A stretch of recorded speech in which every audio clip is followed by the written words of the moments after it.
What's up there, Phightins fans? I know something feels missing to you, and that might be the Phillies. Yes, it's All-Star break. Yes, you had missed out on some Phillies action, even though during the All-Star game, which we'll touch on in a second, it was a little bit Philly-centric at the end there, but we'll talk about that in a few moments. But guys, this is not so much the Phightins final, but the All-Star break wrap-up, whatever you want to call it, the recap. We're going to look at the season and whole, how players have done, kind of give them our grades, talk about what the future holds, what we think the Phillies need to do in front of them, trade talks, trade deadlines, and so much more. And also, we'll tap in a little bit on the recently released Phillies 2024 schedule. So we'll get into that because I'm Big Al.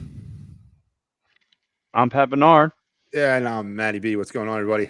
All right, guys. So we got a lot to cover. We're gonna bring this special to you because when you're watching this, it's of course Friday, so it'll be meaning not too long. There'll be a Phillies game coming on for you to get you back into some Phillies action. But Matty, let me just jump right in it with you. Just overall, general, just the team. Sitting at 48 and 41. Are you surprised where they're at? Are you happy where they're at? Should they be? Do you believe they should be better than where they're at? What do you overall grade the Phillies as a team at this point? I give them an I. Wow, incomplete. Incomplete. Yep. They don't deserve a letter grade yet because they're not a complete product, Al.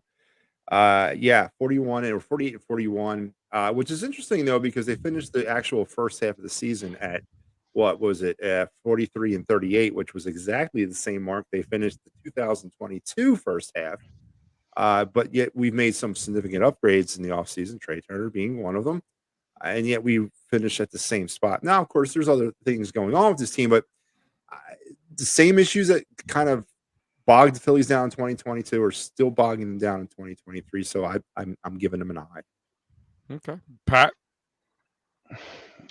I'm going to go C. I'm going to go C right now because coming off being an the NL champions, I would thought you would be a little bit better what you are. And granted, a lot of this deficiencies that you have from April has really has changed. The starting pitching has been better.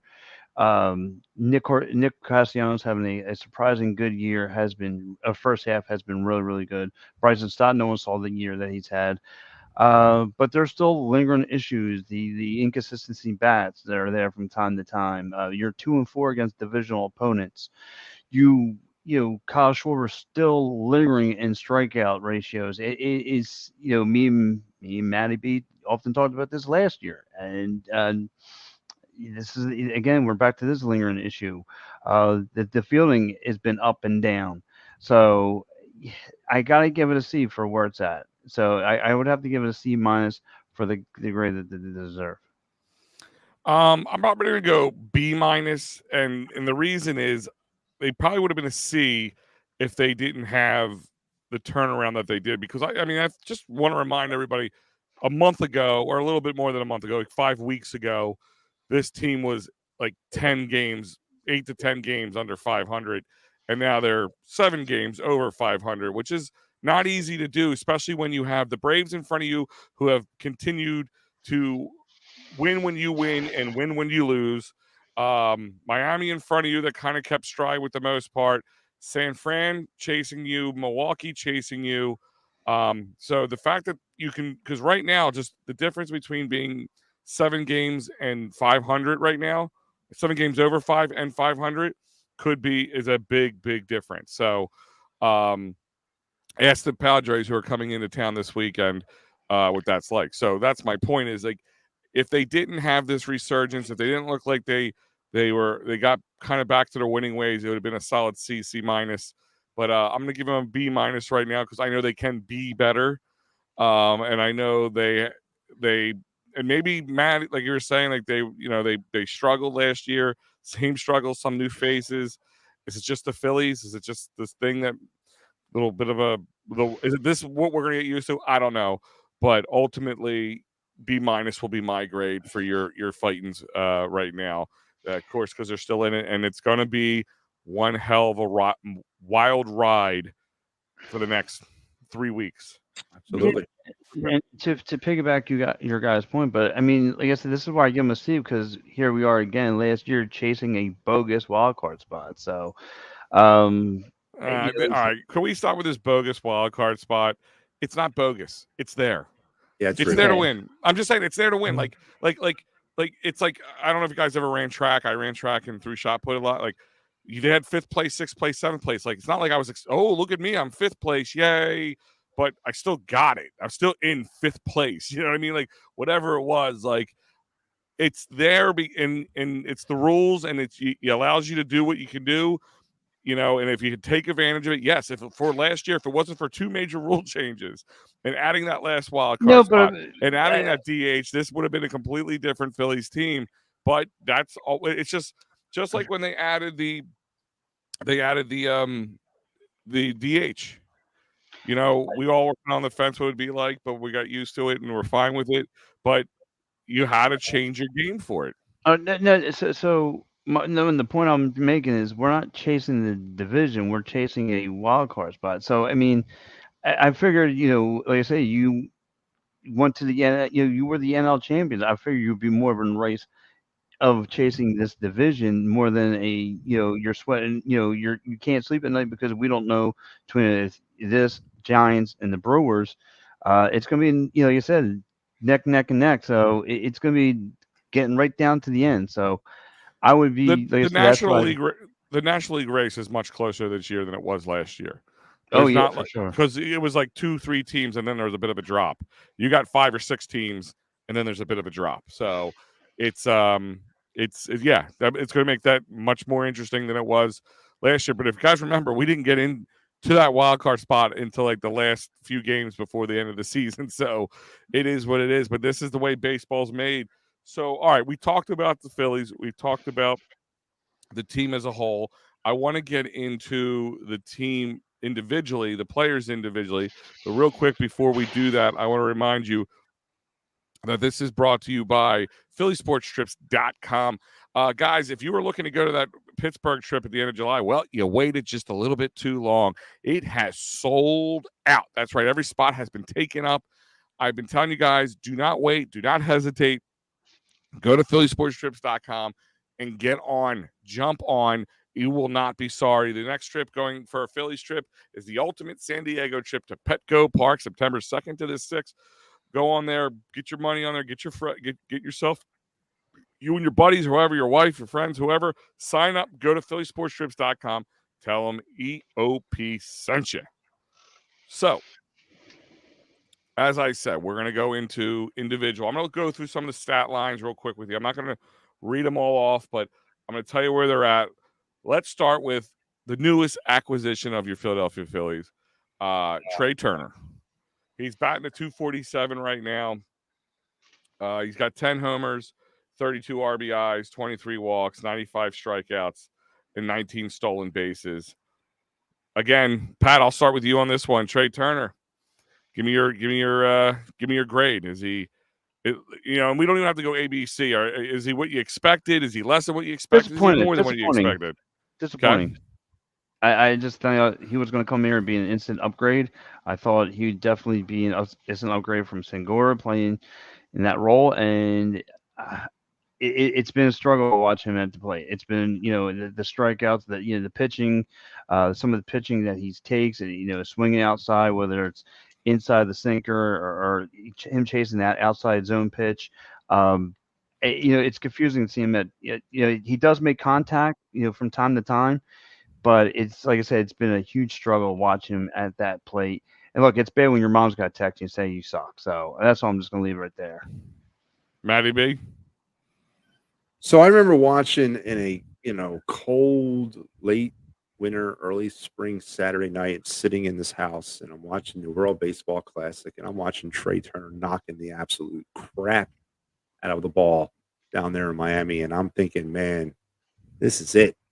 Not only do we find our leadoff guy, but we have another power bat. Now, obviously, Trey Turner is not a power guy, and he never really has been. He's been a contact guy. He's also been a leadoff guy. He's not leading off, and he's not making much contact as of this point. So disappointing is definitely, I guess, a catchword for what you should feel about Trey Turner.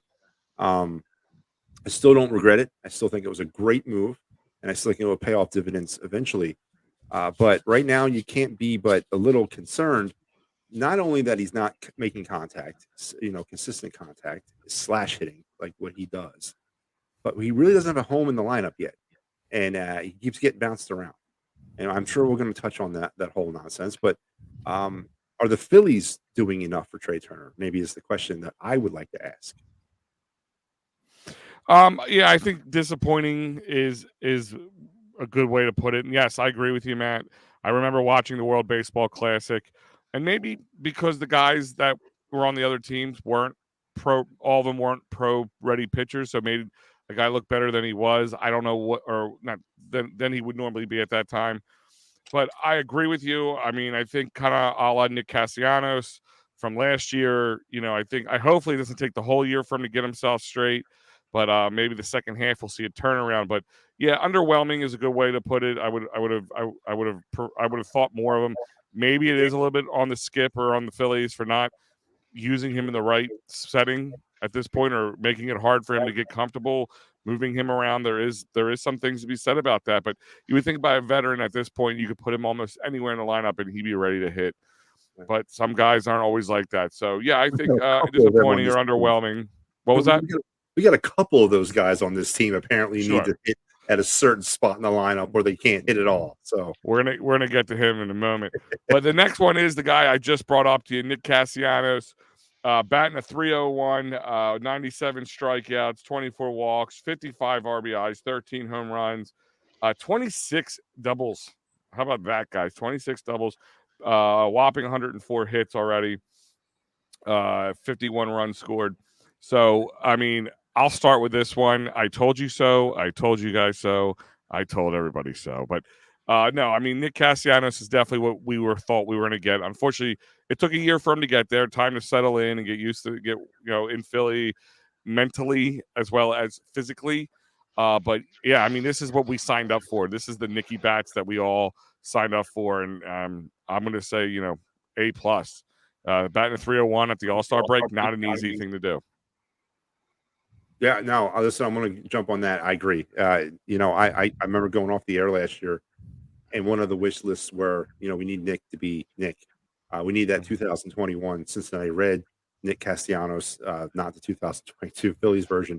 It's been a pleasant surprise. Maybe his resurgence might have come a little bit in the World Series, especially with the glove. I know he was hitting a little bit better. He was more selective with his pitches in the World Series.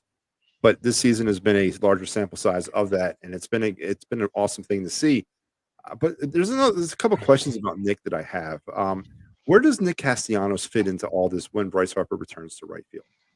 Where does he go? Does he go to left field? I mean, is that where Nick Castellanos goes? I don't know. I don't think we see Nick. I don't know if we see Bryce Harper in right field this year. Well, I mean, like in the future, going forward, where does that? Oh, okay. I mean, I guess that would be something we worry about at that point. But I think you move him to left field more. You keep Kyle Schwarber in that DH spot, and then give him a couple DH days. I think you'll kind of play that a little bit more, because I think Harper will be a more everyday player. But I think Nick's showing that everyday defense isn't a bad thing, especially in the left field position. Yeah. So for me, Nick Castellanos, again, maybe the most electrifying, exciting player on this offense right now to watch. I mean, he comes out, you're either glued because, one, we all know, like Al, you just alluded to, he's going to hit a single or he's going to get a double. And I know, like, a lot of people cried in the beginning, and because of the money we're giving him, we're looking for that power bat. He's not that guy. He's that guy who's going to get you on base, get you a double. Again, yeah, I think he's tied for 7th right now in doubles, right? He's a top 6 in hitting. So again, as long as he's getting on base and driving the RBIs and getting what you need to do out of him, that's fine by me. And like I said, I'm excited to see him get his due right now. I mean, like, there's been a lot of guys who cast him off after his his season from last year. But again, he has proved everybody wrong, and that he is a good player to have on this team. And you can plug him top of the lineup, middle of the lineup, it doesn't matter. He's going to produce either way. So again, and I think his defense really showed off in the World Series, especially in the postseason. So I think that's carried over. His approach at the base, at the bag has been great. He doesn't make too many strikeouts. He does a good chasing pitches. He takes his time. He adjusts to the pitching and the pitchers. So I really like what I see at Nick Castellanos. Yeah, I think everybody would be pretty happy with him. And another one everybody was very surprising, had a hot start, and has been pretty much hot for the most part of this season, is Bryson Stott, one of the what do they call him, the daycare, one of the young guys who have really just stepped up.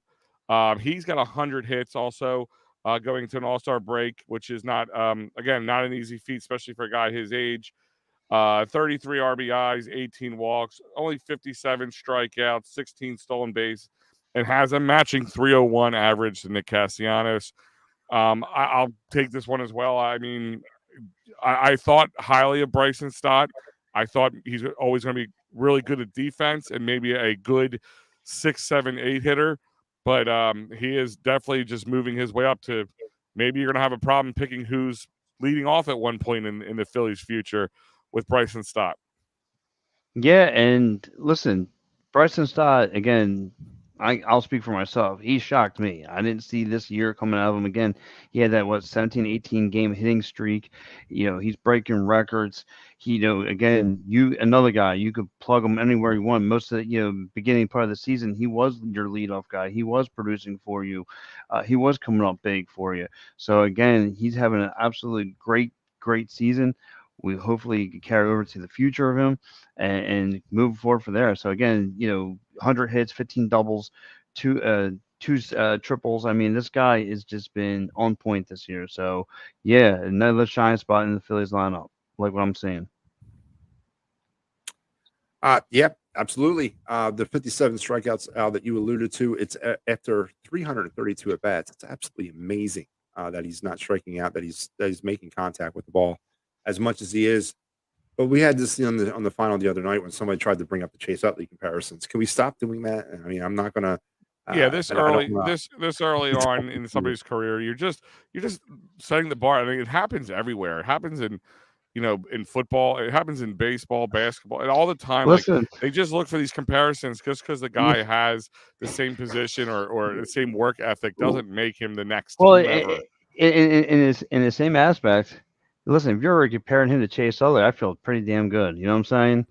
Like if that's where you're going already, you know what I'm saying? Like for us, it's like, all right, pump your brakes. But if people's already going that route and that's going to be his future, I can live with that. Listen, if it's his future, I think we'll live with it and be very happy with it.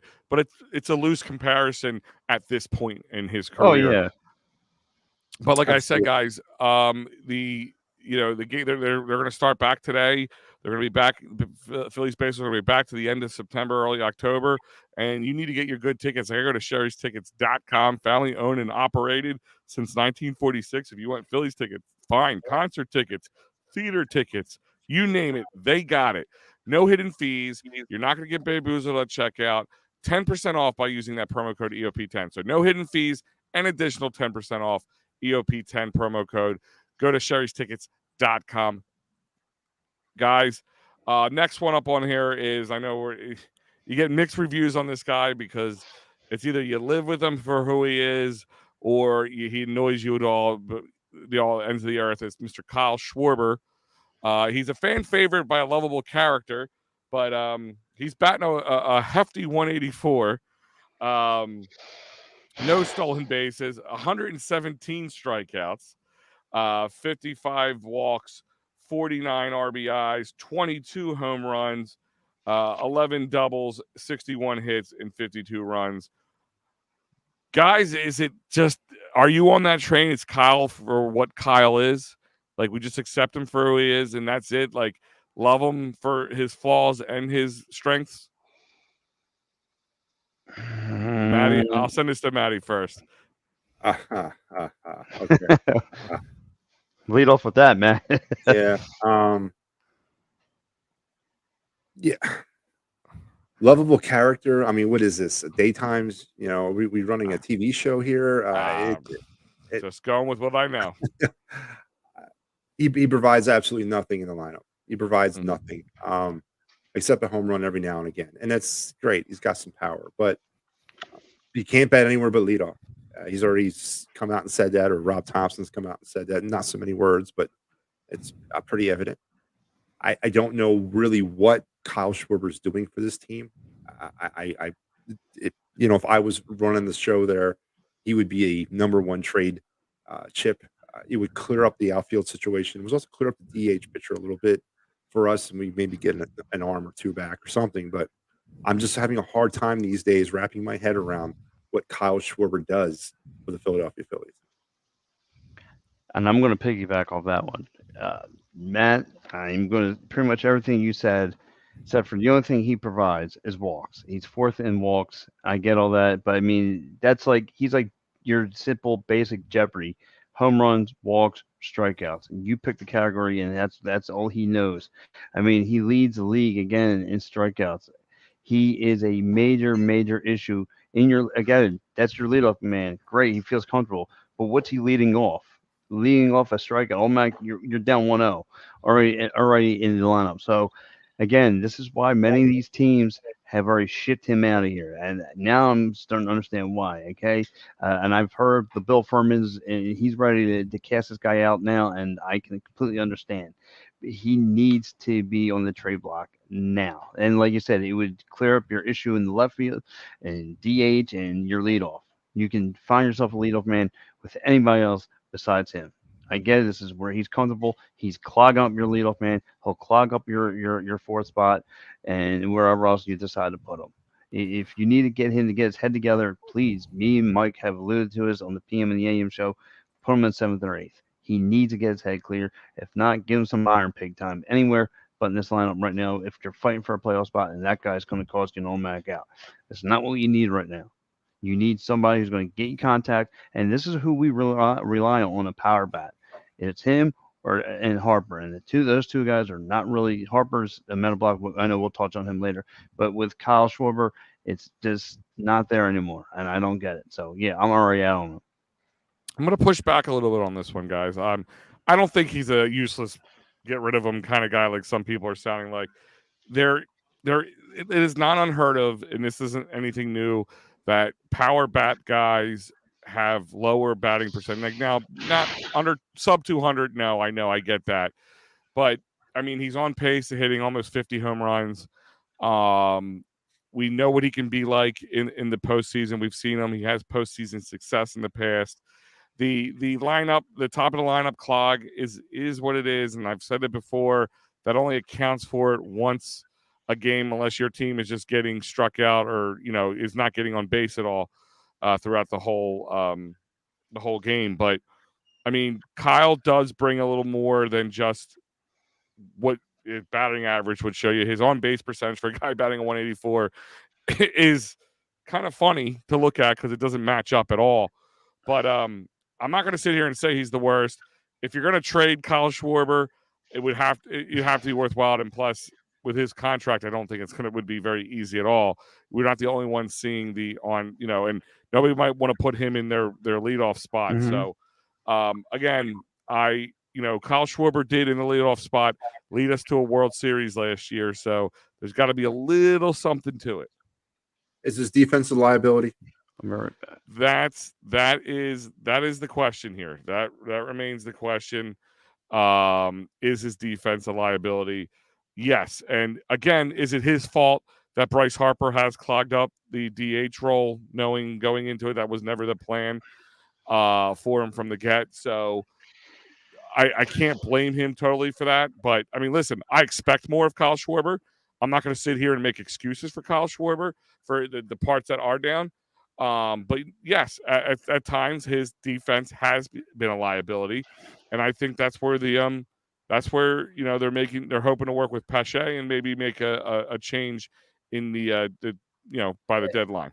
And to piggyback with you guys, it just like but the fielding has just been horrendous as of late. I mean, these clutch, these routine fly balls that come right at him or over his head, or he's dropping them, or he's making so many mistakes out there. It's unbelievable, and it's just head scratching with him. So I get it. Like you, Al, you said it. The power bats don't have the great RB, batting averages. I get all that, but man, give us a little bit of something. Give us some pop, and it's just like and to your point, Al, I get it. When he gets going, he gets going. But man, when he's gone, he is just a back of a milk carton. It's bad.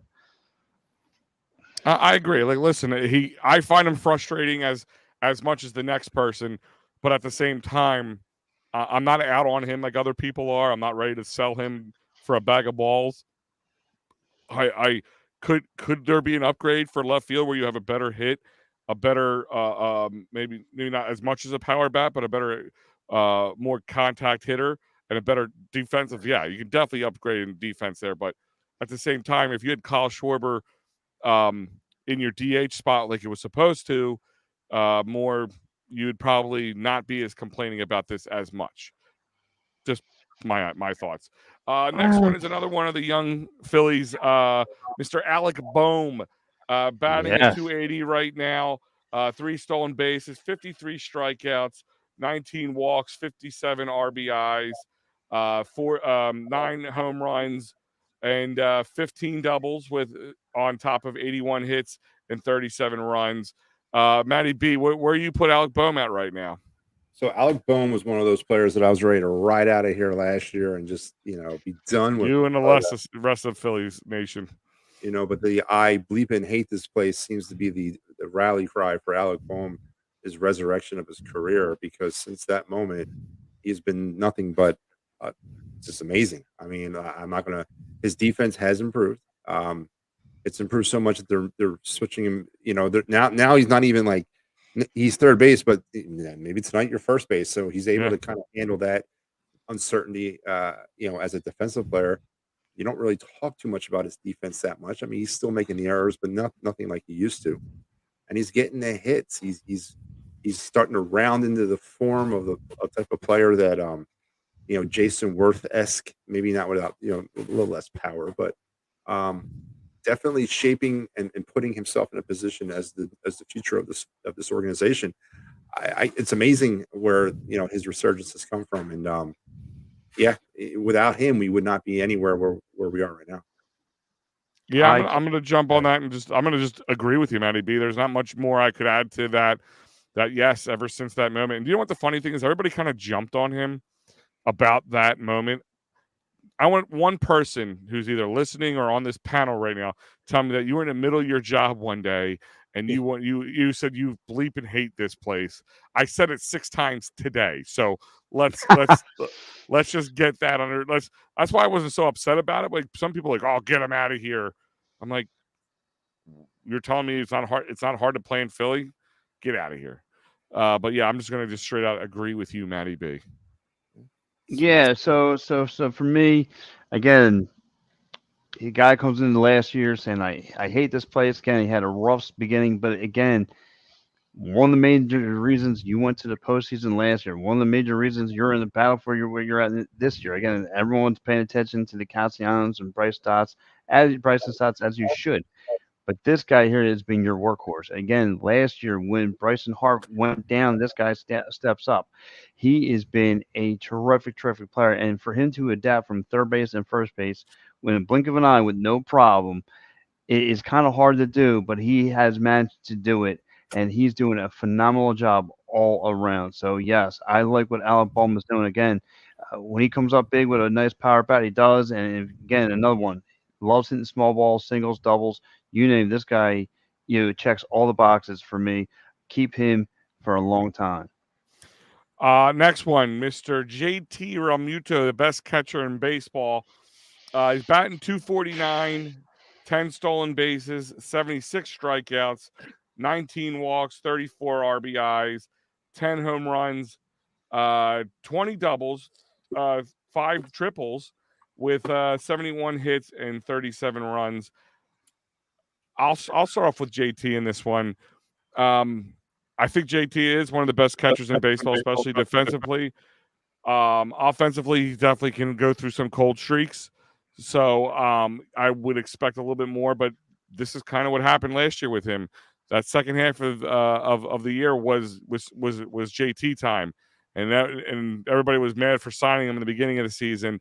The second half of the season, they thought they didn't pay him enough.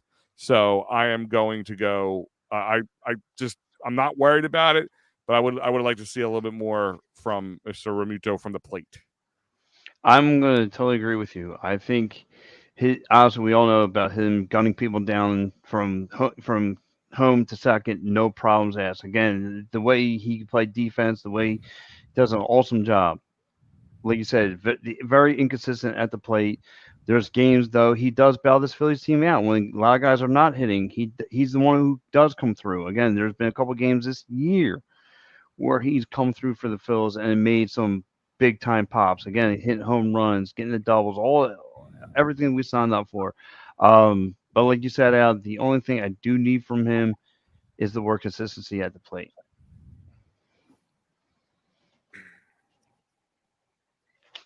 Maddie?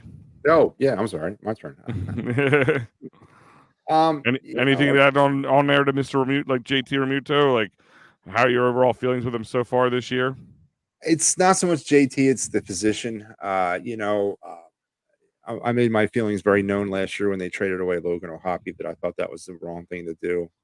I still believe that, even though O'Hoppe's been down all year, and he will be out all year with that sternum, that labrum problem. But as far as JT goes, he is not the best catcher in baseball anymore. I think we need to stop saying that. There's a kid in Baltimore that's kind of claiming that title these days, and his start. That's this day. In my eyes, it's the overall arching picture. Oh, come on, that's what I want. We'll see. We'll see.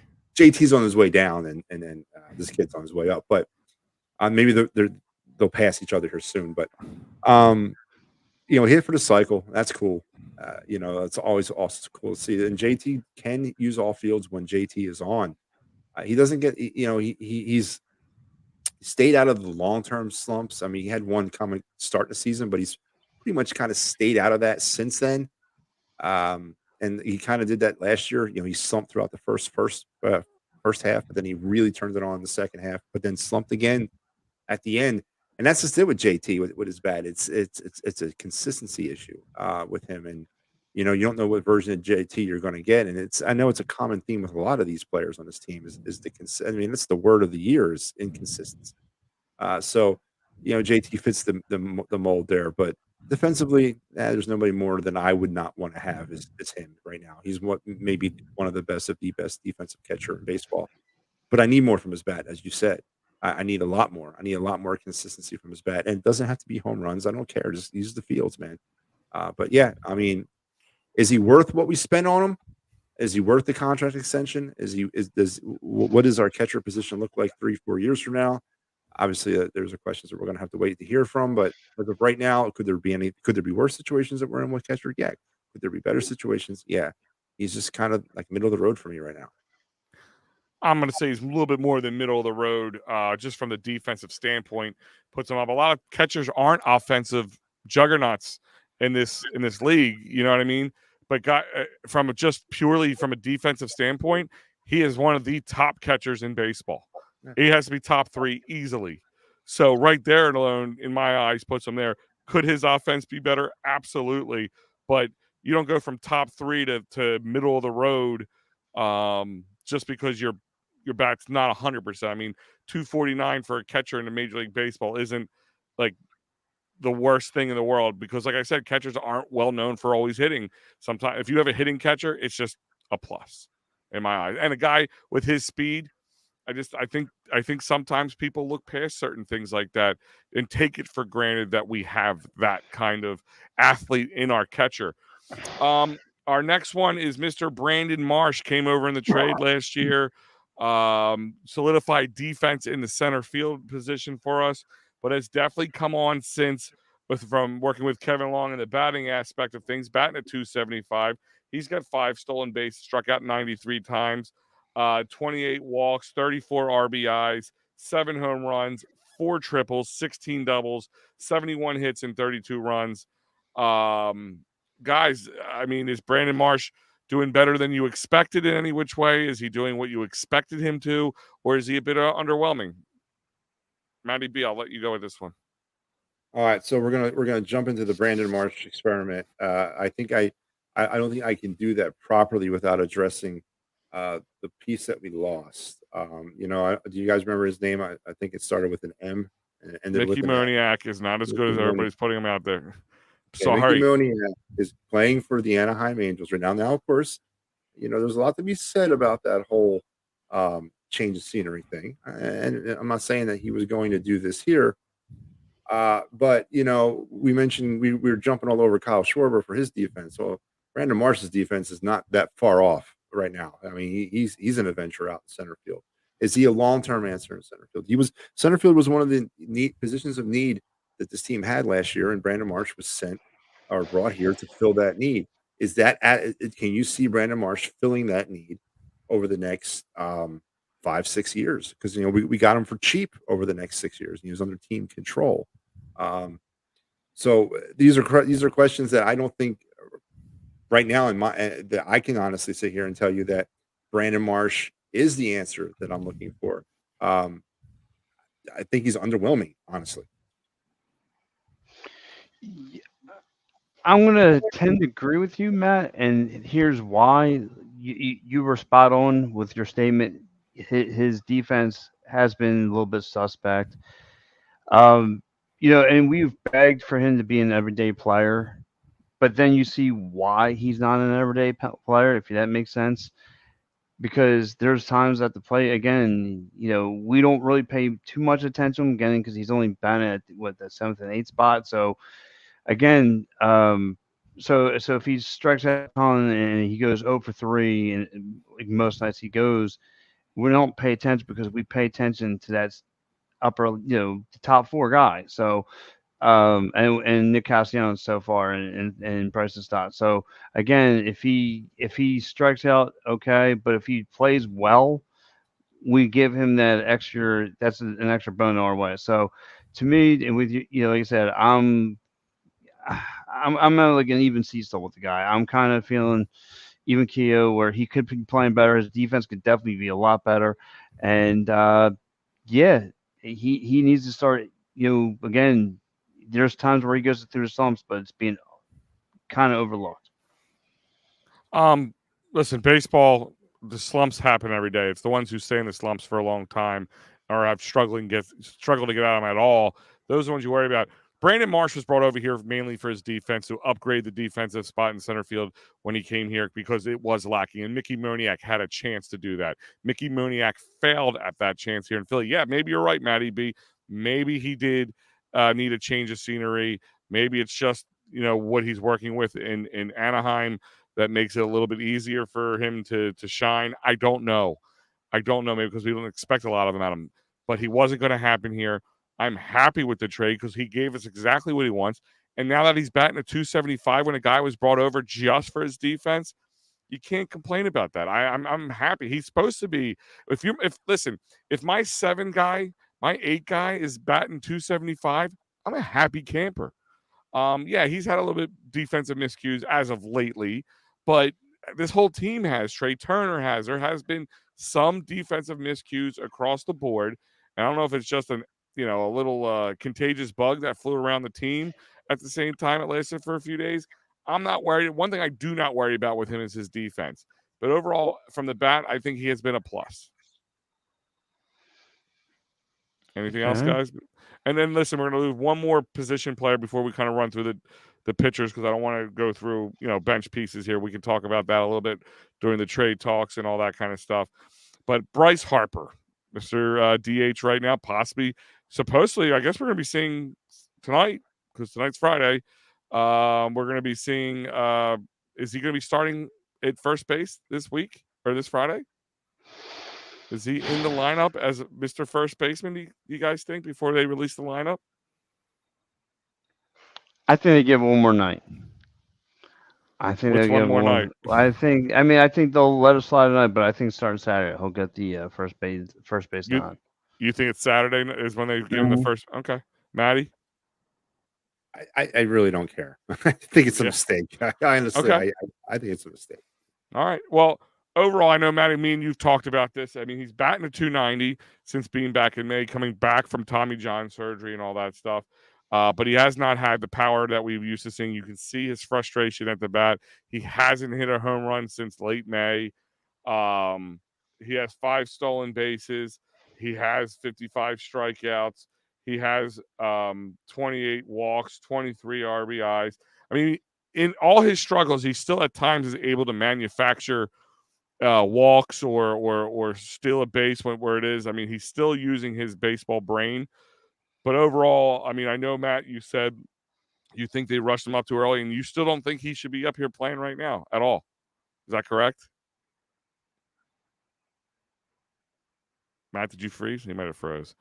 All right, Pat, I'll ask you: do you think Bryce Harper should still be not playing, should be playing, and do No, you he think he'll definitely should work? be playing because, like you said, despite all the deficiencies and getting rushed up here and all that, what's his batting average? A 290.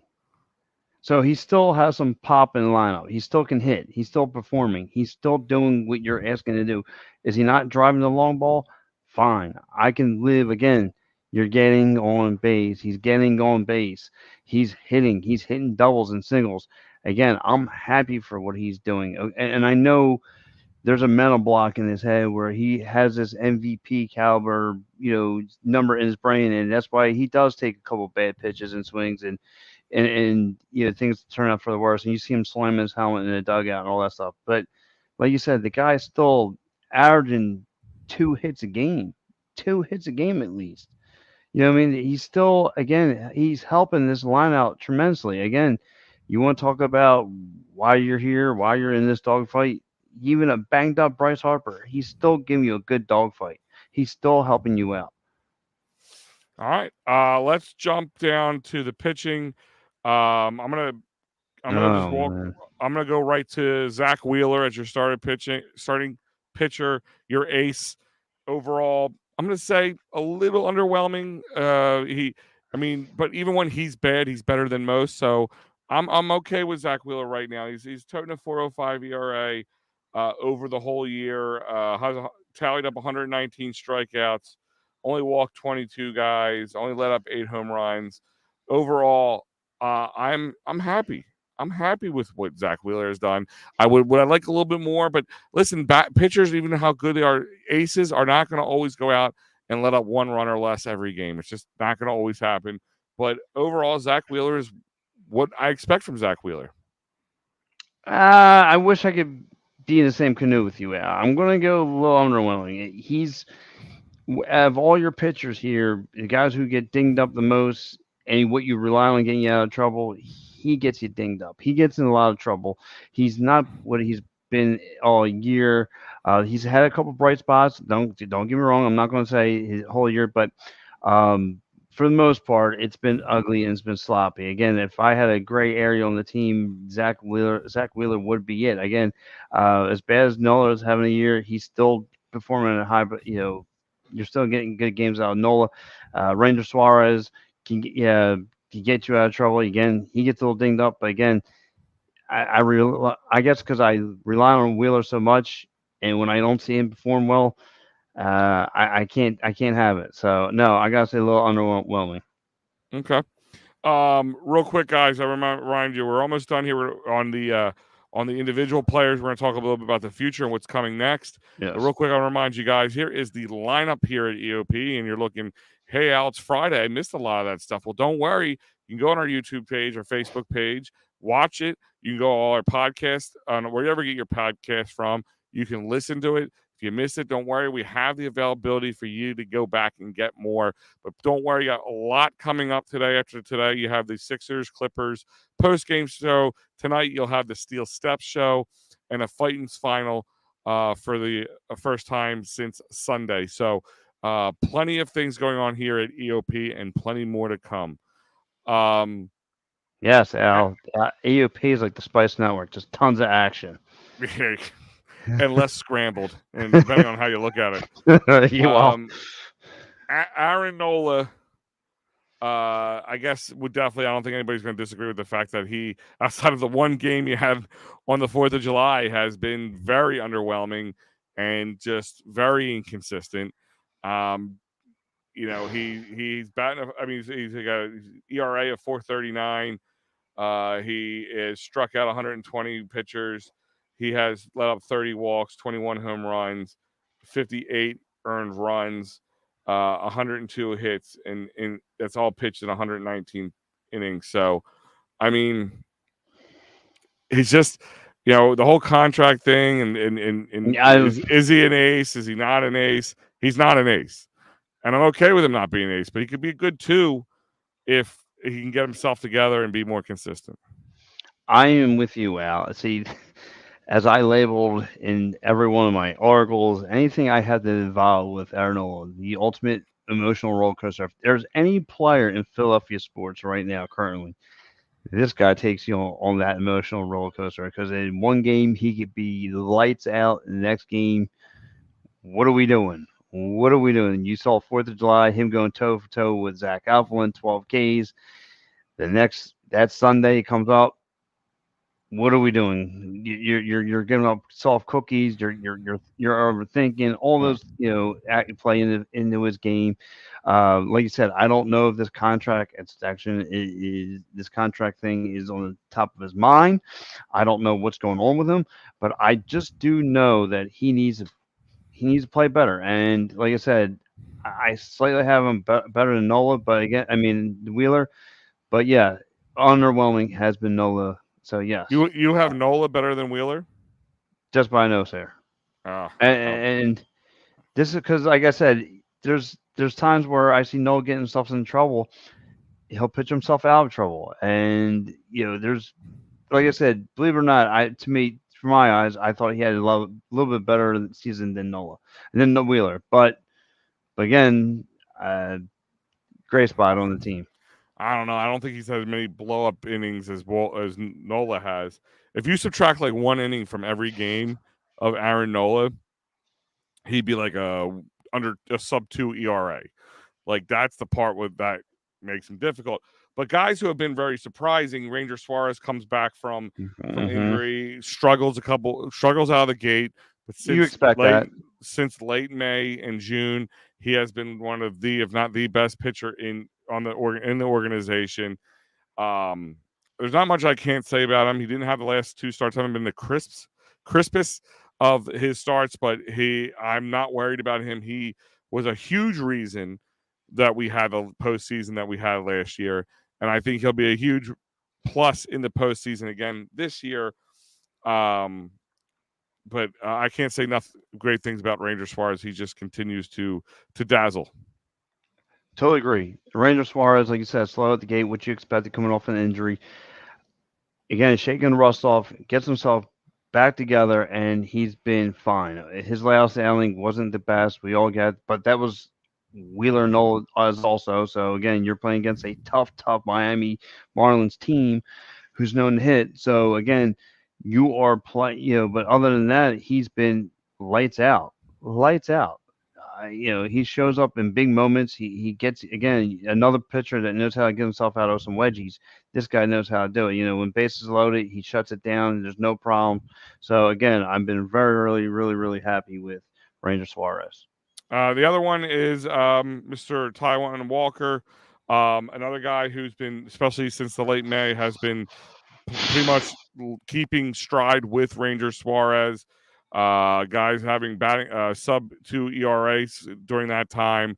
Last start or 2 again hasn't been their best, but it hasn't been bad either. And if they can continue to pitch like that, those 2 could be. The fact that they're technically are 3 and 4 is scary. Correct, and this is the reason why Dane Dombrowski went out and go get himself Taiwan Walker, because you can see, like I said, a lot of these pitchers adjusting to the clock and all that stuff had a slow start. But ever since, when the weather got a little better outside, Taiwan Walker has come along and he's been playing lights out. He's been doing his part as well. And I like what I see from Taiwan Walker. Yeah. Real quick, I'm not going to get into individually because we're kind of running out of time here. But the bullpen has been one of the brighter spots of the year. Yes. Some guys have had up and down moments. Let's talk about real quick. I want to mention a couple of them. Sir Anthony Dominguez has been up and down between injury and just control issues. Connor Brogdon, same thing. Alvarado has been, just cooking except for the couple injury moments. That's the only thing I worry about him right now. Um, but Matt Strom, who started as a starter, came in, pitch has been very solid there. Another one, Junior Marte, had a really bad start. I think he was batting like his ERA was like 47 at one point after the first Right. couple innings in the beginning of the season, but overall has had pretty pretty pretty damn good outings, except for maybe one here and there. But overall, Hoffman, another bright spot in this lineup that nobody knew you would see. Bilotti, we haven't seen back in a while. Gregory Soto, for the most part, he's been super consistent, super and really good. Has his moments. Uh, Vasquez, another one who we didn't see coming, but has been a really major part. And of course, Mr. Craig Kimbrell, being literally one of the best catchers in the National League as far as best catcher, best closers Closer. in the National League as far as I'm concerned. And I was asking in April, was this guy cooked? Well, like I always say, I owe this man a fruit basket. To piggyback with you, Al, again, I didn't see this pitcher. I didn't see this coming from him. I thought with you, I thought he was cooked. The weird throw and all that stuff. I'm like, dude, I just figured, nah, they got his number. He's an aging pitcher, and no, boy, has he shut everyone in Philadelphia's mouths up. I mean, this guy has silenced it. Again, best closer in baseball again, and you can see why. I mean, not too many times. Again, a couple years back, I bit my nails when I saw the bullpen come in. Now Oh, I don't have it is something I don't have to worry about, especially with Kinroll on the mound. I don't have to worry about it. His fastball, his sinkers, I mean, all on the inside have been really, really nice. Getting guys chasing at times. Again, and closing out games. Over 400 games he's closed out in his career, and you can see why. He's dude's been lights out. yeah, and there's one other guy I want to mention because he's changed from a bullpen guy to a starter and has been pretty damn good in his starting position so far. Mr. Christopher Sanchez. Uh, when we were thinking a fifth starter would be one of the guys we're looking for in the deadline. Give the guy a round of applause because he has definitely stepped up at this moment in this sample size that we've seen from him. So that's an overlook so far of our Phillies as individual players. We looked at them as a team. So real quick, I'll remind you guys this is brought to you by PhillySportsTrips.com. We're going to talk about this in a moment because the Phillies did just announced this or just earlier yesterday that the 2024 Phillies schedule, and one of the big key factors is that the Phillies will be playing the Mets in London in June.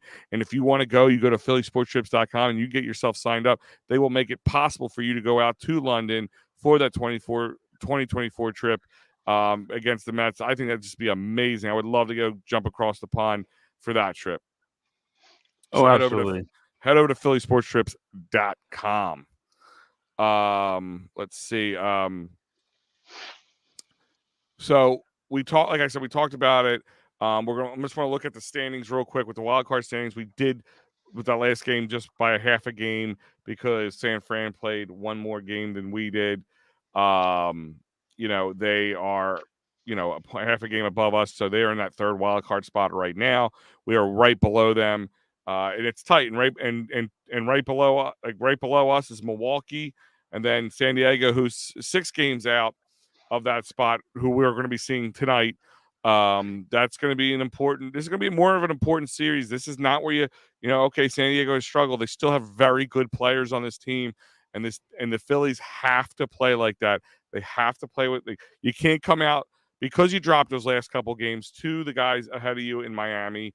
You have to make the right changes in this situation, and you can't come out flat and drop a series right off like we did last year. You have to come out on fire and make a statement and show them that this was nothing.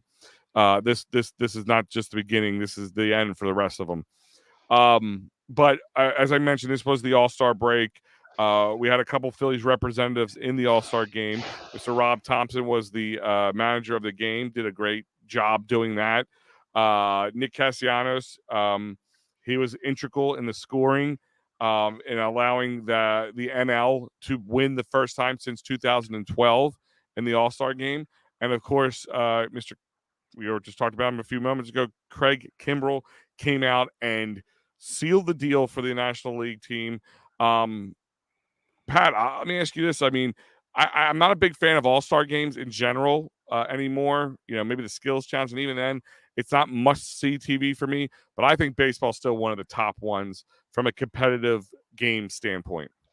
You know what, Al? I'm going to agree with you because in the other sports, they usually play, well, they like I said, it doesn't have that kind of feeling in it. It doesn't have that feel for it. But with this, it does, and it does make you feel good that there were technically three representatives for the Phillies, right? You had Rob Thompson, you had Kim Roll, and you had Nick Castellanos. Again, I mean, I was really, really happy for those guys. They deserve it, especially with the career years that they're having.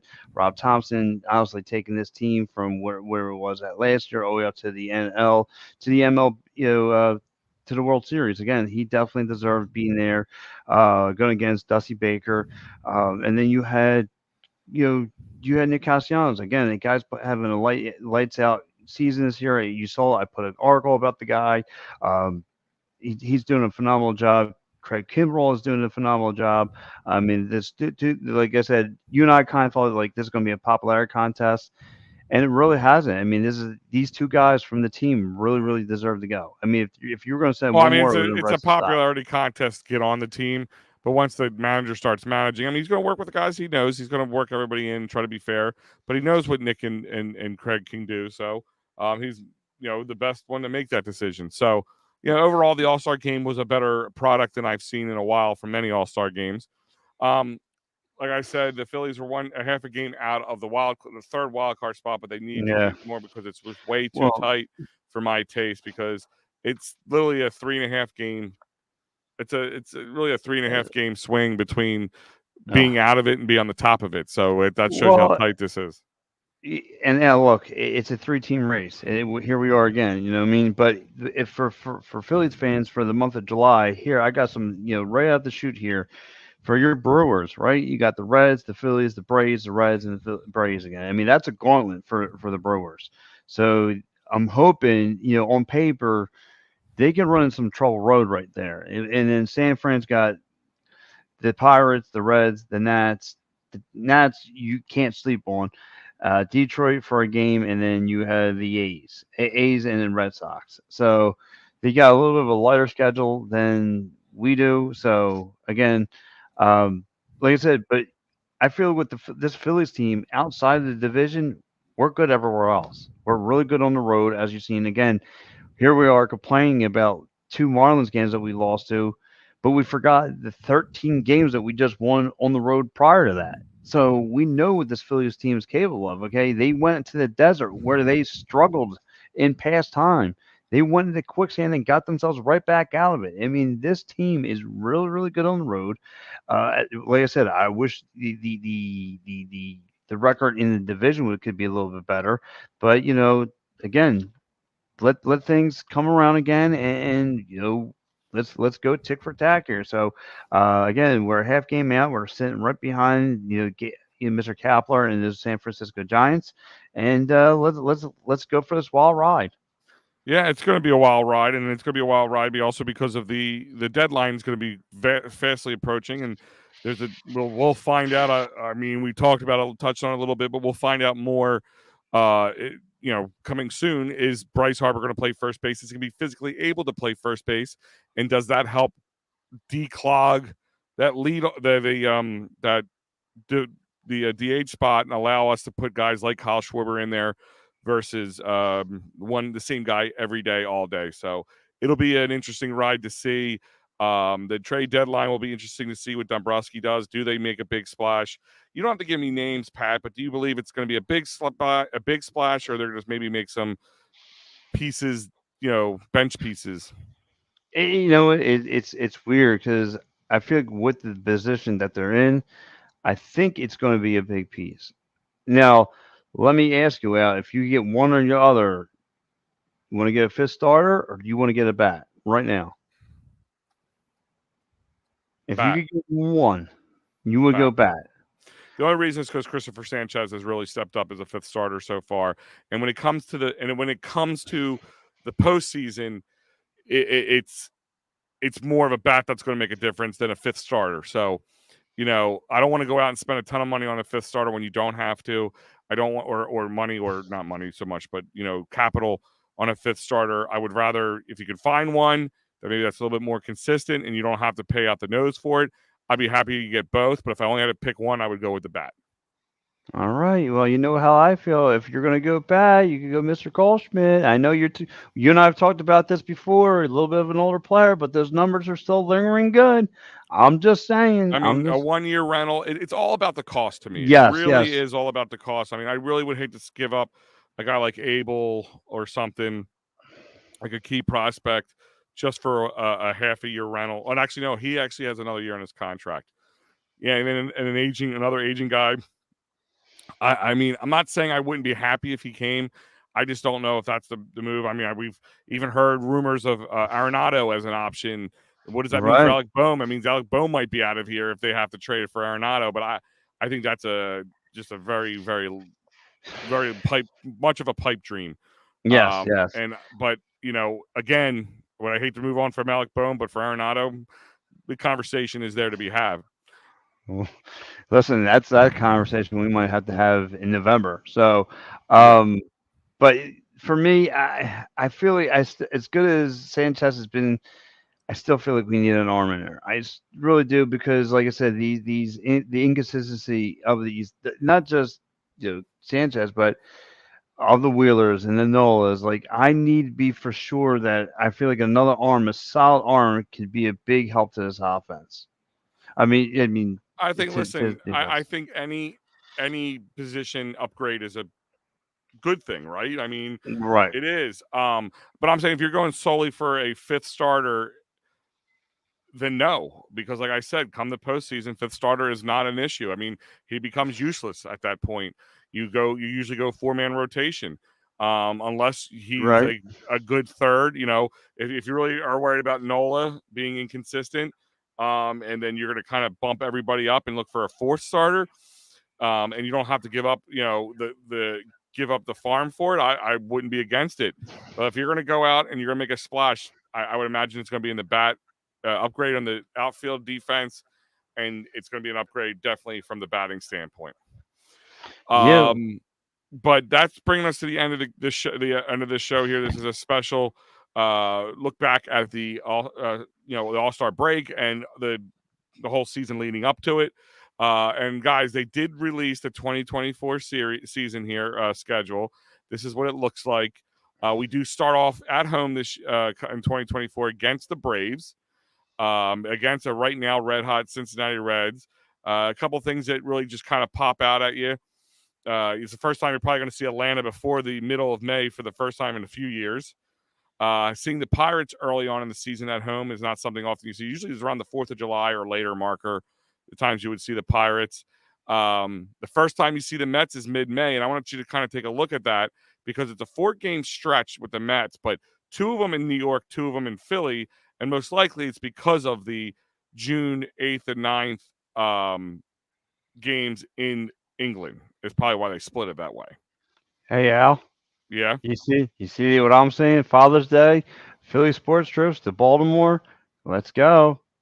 Is that Come on. Father's Day? I didn't even know what Yeah, Father's. Yeah, you're right. You know what? By the way, Camden Yards, if you've never been, is a beautiful stadium. I hear that. First time I've ever had bacon on a stick was at Camden Yards. Let that settle in for a minute. But yeah, I mean, and then one thing I kind of pointed out to you guys in later in the season, there's not a lot of homestands left. August and September, it's more away than you are home. So it'll make an interesting run. So like this year, that would probably play in the interest of the Phillies because they've been road warriors so far. But I mean, we know what it's like at Citizens Bank Park, especially late August into September, of course, into the postseason. And I'm not taking the postseason for granted and saying that we're going to always be in there because we know what it's like to go a very long time without being in there. But I just think this team is too much talent and just too much just has too much ability to be not in the playoffs, and it would be a shame at that point. Let me ask you, Al, speaking of the schedule, have you enjoyed this schedule of kind of seeing all the teams instead of being like your typical years of playing constantly the same divisional opponents and you're getting games here and there? Are you more happy with the schedule of how it is now? This year probably a little bit more than I would normally say yes to because we have struggled mightily against the divisional opponents. So maybe having Yes. even Nationals, who have been a really bad team, we lost a series to them just recently. Right. So maybe playing a little less divisional plays in the favor of the Phillies than it would normally.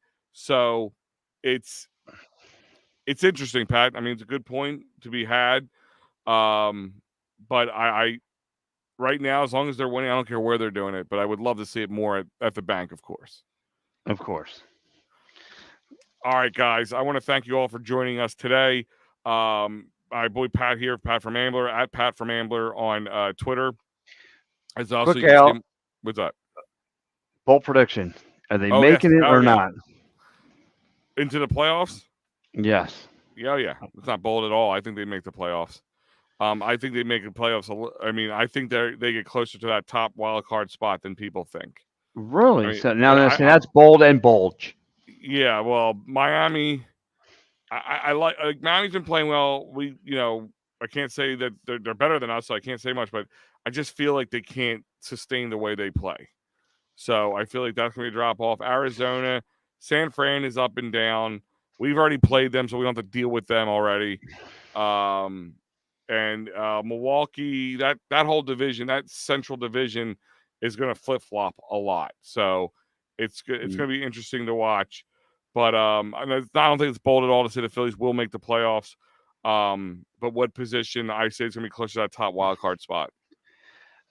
Listen, you're a little bit more optimistic than I am because I got them. Listen, they can make that 6 wild card spot, but like I said, it's going to be a horse race like no other. I think that, but I do feel that the Brewers are going to want to, especially in this month, are going to go through some trouble roads, and they can easily be in this race. Then next minute they can be out. Again, the Reds are no slouch. They're going to have to face us at the bank. That's not going to be no. Again, it's not going to be easy. Then you got the Braves, the Reds, and then the Braves again. So, yeah, you got a little bit of a gauntlet there. So they could be out of this race as well. So I think it's going to be us and San Fran for that last wild card spot. Also, just kind of looking ahead, just so you guys know that there is 4 games this weekend against San Diego, with a doubleheader coming up on Saturday. First game at 1:05, second game at 7:05. So there will only be one Phightins Phinal for the whole day of Saturday. So 2 games encompassed in one Phightins Phinal. Then they take on the Brewers, which hopefully we can play the game of spoiler for them as well. Then the Guardians, then they end up to Cleveland to go on the Guardians. Then the Orioles come to town, which is going to be that'll be a tough task. We'll really see what they're made of. And then they end this season, this month of July off against the Pirates in Pittsburgh with Philly sports trips. But unfortunately, guys, you missed the boat if you wanted to jump on that one. That's sold out already. But like I said, he's Pat from Ambler. You can catch him on Twitter, all over Edge of Philly Sports. If it's not the Phightins Phinal, it's PM and the AM. You can also check him on the Attacking Third, talking Union Soccer, or even talking a little lacrosse with the guys at All Lacrosse all and the Steel time. Steps. Oh, yes, and Steel Steps talking wrestling. So Mr. 7 for 7 over here. Busy man here. Look, Al, you keep me busy, my friend, so thank you. Yeah. Well, we appreciate you, Pat. Matty B, who was on here early, you always catch him with Matty B. Talking Philly Sports with Matty B, as well as on the Phightins Phinal, and when we do Clear the Ice and all that, and a lot of the other post-game shows. So, guys, I want to thank you for joining us. Let's hopefully the second half of Phillies baseball is a lot less drama, a lot more action. But, guys, we'll catch you next time. Enjoy it, and we'll see you probably later tonight for the Phightins Phinal.